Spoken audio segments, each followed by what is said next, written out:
Welcome back into the GSMC Sports Podcast for our final segment of the day, where I want to talk about, we just finished talking about the Nuggets. Now I want to dive into here about one of the top contenders in the NBA this upcoming season in the Phoenix Suns. And the Suns are a team that absolutely came up short last season. They end up getting eliminated in the first round, pretty convincingly so, to the Minnesota Timberwolves in the first round.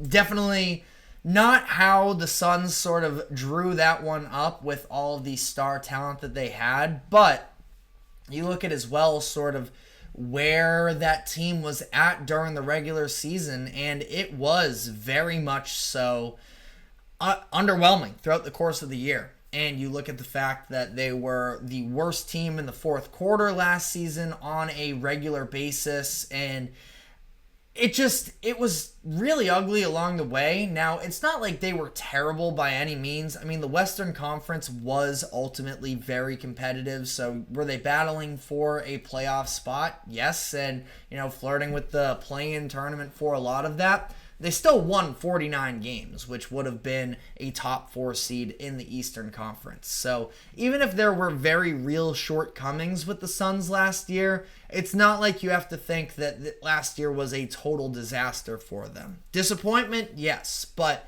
something that's salvageable, possibly. And part of that reasoning is that it felt like last year the Suns kind of just rolled into the season. They're like, we have just 3 players that have perennially, I wouldn't say perennially, but have been all-NBA players in recent history with Devin Booker, Kevin Durant, and Bradley Beal. And the thought was that they are just going to be so lethal of an offense with the shot creation of those 3 players that everything else will just sort of fall into place. And there were moments where that was maybe somewhat true, that they were just able to rely on, the inherent greatness of those top-end players. I'd say more so Devin Booker and Kevin Durant, but, that's neither here nor there, really. But eventually, some of these issues really did come in to bite them in the butt, considering the fact that they didn't have a real point guard, which is something that just drove me crazy. And I think, I don't want to oversimplify the issues because there was more to it than that. But in terms of the flow of an offense, it was really just, let's take turns, isolating down the stretch here. And there were moments, especially I think early on in the season, where Devin Booker was able to show his improved playmaking abilities. A couple of those games early on last year, I mean, you were seeing pick and rolls with him and Yusuf Nurkic, and, he was able to feed Nurkic. He was a big part down the stretch of those games. Booker had his moments, and it's not like they were, totally left rudderless, but it did feel very much, take our turns. Frank Vogel, he's there, but, I don't know quite how much he really had the locker room last season. And that's the thing, is now when you turn the page from last season into this year, it's not like the roster is entirely different. But they added a point guard in Tyus Jones, who I know he didn't have his best season last year with Washington, but he is still, I think, a very solid, reliable point guard in the NBA. Be curious whether or not he is closing games for them. It's not like they have a ton of other great options outside of that. I mean, maybe it's Grayson Allen if you're looking for a little bit more defense and shooting along with that. Maybe it's Royce O'Neal if the Suns are looking for a little bit more size. We'll have to see. I am definitely going to be curious of, ultimately what that closing 5 looks like. But I mean, Tyus Jones, I think even if you go back and you look at the numbers and what was, again, not a great season, he is more of, a setup guy, and he was playing on a team that he didn't really have a ton to set up to. I mean, the stats overall actually would kind of indicate that it was a career year.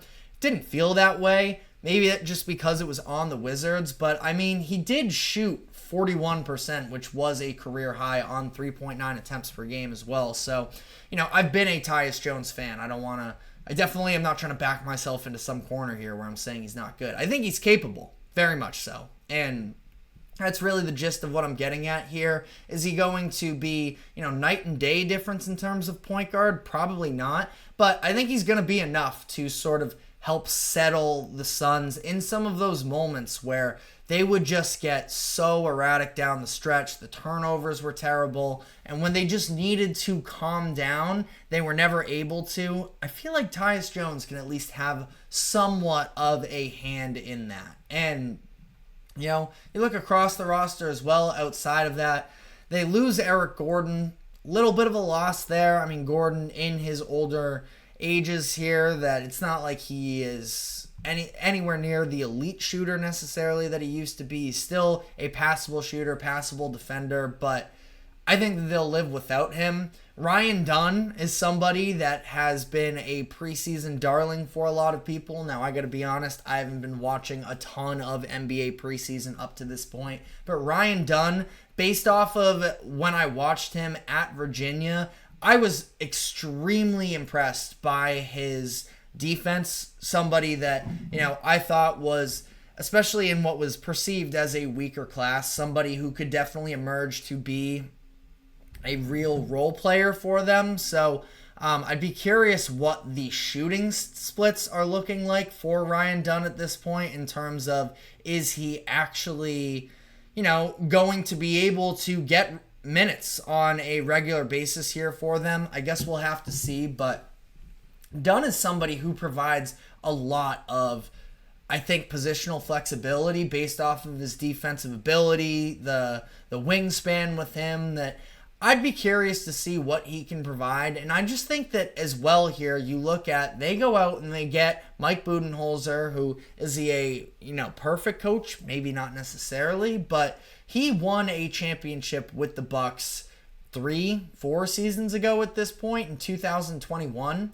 That, he at least has been there in recent history. Of course, ironically, he beat the Suns when he did so. And I think that they're actually, Kevin Durant, Devin Booker, Brad Beal, they're actually going to probably be more receptive to buying into an actual system after last year, where things just really kind of lived and died by the hand of those players based off of how they were shooting. And I think now, Bud, he is probably only going to be able to have so much impact on what they do defensively. I think that's kind of why Ryan Dunn is going to end up getting minutes for them, because of the intensity that I would imagine he's going to bring. That I do feel like a lot of the times it's infectious. Not that I don't love bringing up the Celtics and everything here, but the Celtics talked about them themselves, that getting Drew Holiday in the building just forced them all to compete harder on that side of the ball. And I wonder if, not saying Ryan Dunn is going to be, that motivator for the rest of them, but I feel like there's probably going to be a little bit more of a buy-in on that side of the ball. And I think that Budenholzer as well is, going to have them shooting a lot more threes and trying to hit at a higher clip there. Now that they have Tyus Jones, and they can probably get a little bit more drive and kickouts and open up threes for some of their other players, that the Suns could actually be in for a pretty positive season here. Now, in terms of what does a bounce back season mean for them, I think it's about, and I don't even think it is related to the play-in tournament. It's really about the postseason success. And I think that the Suns are going to be able to take step forwards from where they were last season. The fact that does feel like a lot of it is kind of, reliant on Tyus Jones isn't a great feeling. I don't know if the Suns are necessarily a great injury bet either, with that big three and with Nurkic as well sort of manning the middle for them. So I think the Suns are probably ultimately going to be in a similar position that they were last year. Now, that means that they still have, a ton of upside based off of where they can get. I think that the Timberwolves were a bad matchup for them. I know the Suns had their way as well during the regular season series, but This is way more about the postseason now than anything, and I think that they are maybe going. I think they're going to be more settled in to a team. I think they're going to look more like a team, and based off of how they play off one another and such. So I think that we're in for a pretty good Suns season. I'm not picking them as a favorite to win the finals or to come out of the West, but I mean, I think that they can be a top 6 seed in the NBA once again, and I think that they can cause more damage in the playoffs this upcoming year. But let me know what your thoughts are in the comments section. That is all the time we have for today. Thank you very much for tuning into the GSMC Sports Podcast. Thank you to the GSMC Sports Network for allowing us to host this show. Remember to like, follow, subscribe wherever you may be keeping up with us. Be sure to check us out on social media as well for more exclusive short content, and we will be back tomorrow afternoon, same time as always, at 2 o'clock p.m. Eastern. We will see you then. Take care.